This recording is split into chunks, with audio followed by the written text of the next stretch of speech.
All right, guys. I used to hate deadlifts. It was one of the worst lifts for me. I always liked squats more. Deadlifts were always so bad for my back, coming from some pre-existing injuries, multiple herniated discs. I was essentially like paralyzed at one point for like a few months. Like, I couldn't get out of bed. I can still move my legs. Over exaggerating. It was bad though, very bad.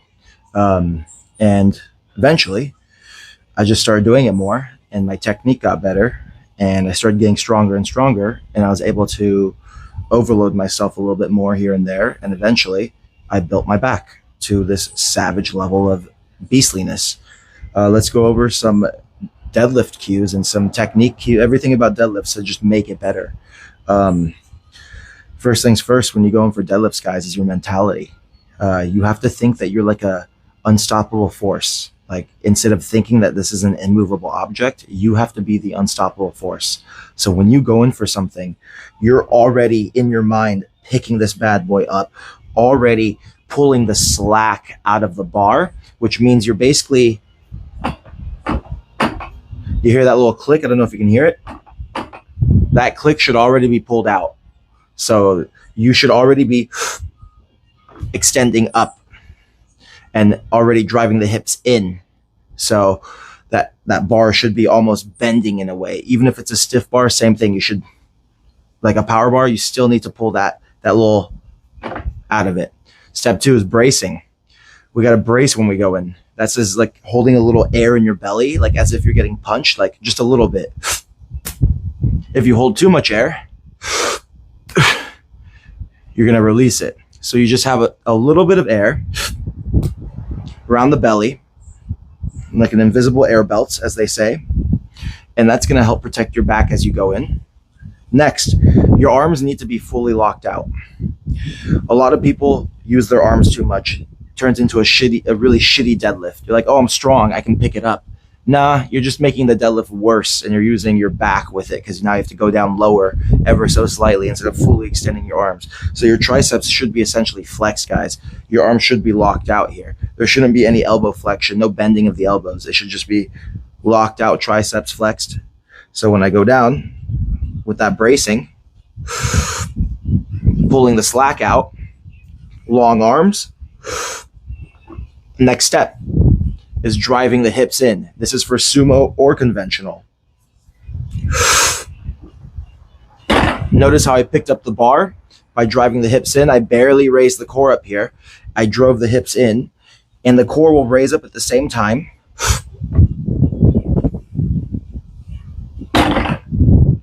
And you're kind of just driving the hips in.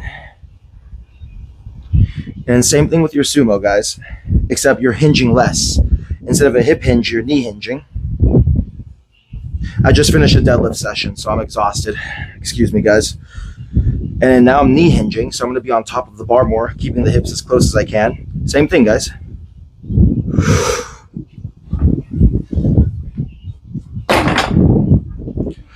And the concept, as I brace and I drive the hips in, I should be picking up the bar already as I drive the hips in, because my core should be able to handle that weight. If my core can't handle that weight as I drive in, so if you start doing this instead, it probably means the weight's too heavy for you and you need to practice your bracing and hip drive more, which I have a video on hip drive. Maybe I'll post it here or somewhere here maybe. Maybe I'll get better at the YouTubes. I'll post it. And that hip drive with the bracing, pulling the slack out of the bar, long arms, driving the hips in so you can get better leg drive, will make your deadlifts way better. And you're like, I just have so much back pain and I can't do it. And it's like, so did I. And it doesn't mean everyone's the same. Everyone's different with different injuries. Some people maybe have some fused back or something, which, you have to figure something out. Who knows? But big thing is to just make sure we can hinge properly. Slight bend in the knees, drive the hips back, stretching out the hammies here. This is a big factor in deadlifting here. It's just being able to hinge. And you don't want to be able to go like bend your back like this, because you start getting into that lower back region. You want to keep that hinge strong. Strong, strong, strong, strong, strong. Boom. Hip drive. Hinge. Practice those hinges, guys. If you can't get it down, do some lightweight dumbbell or kettlebells to the side with some hinges. So another thing to make you stronger is just literally practice the movements. Next, let's go over positioning for power of the deadlift. Now we went over hinging, right? So a lot of people will deadlift from here and their chest will be low, but it uses a lot of back. So, and it's a little bit less powerful, right? You can't explode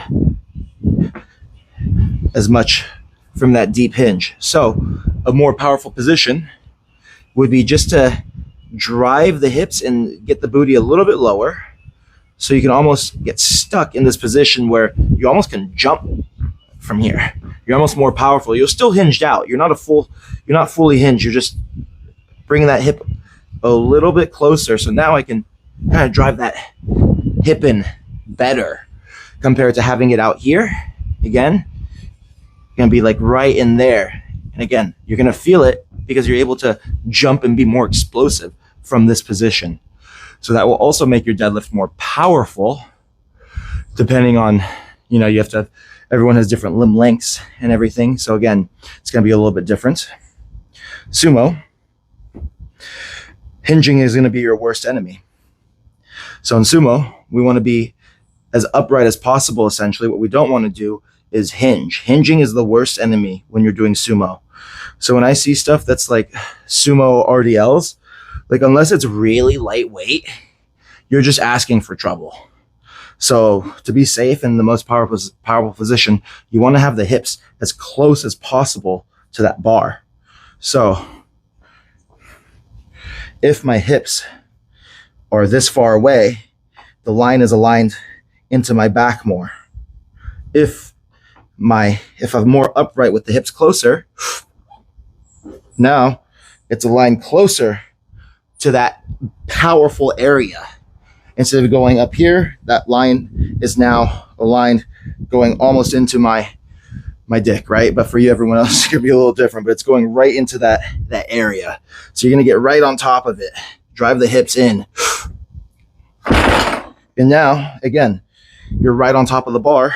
Instead of hinging, now you're not on top of the bar. That's a lot of back.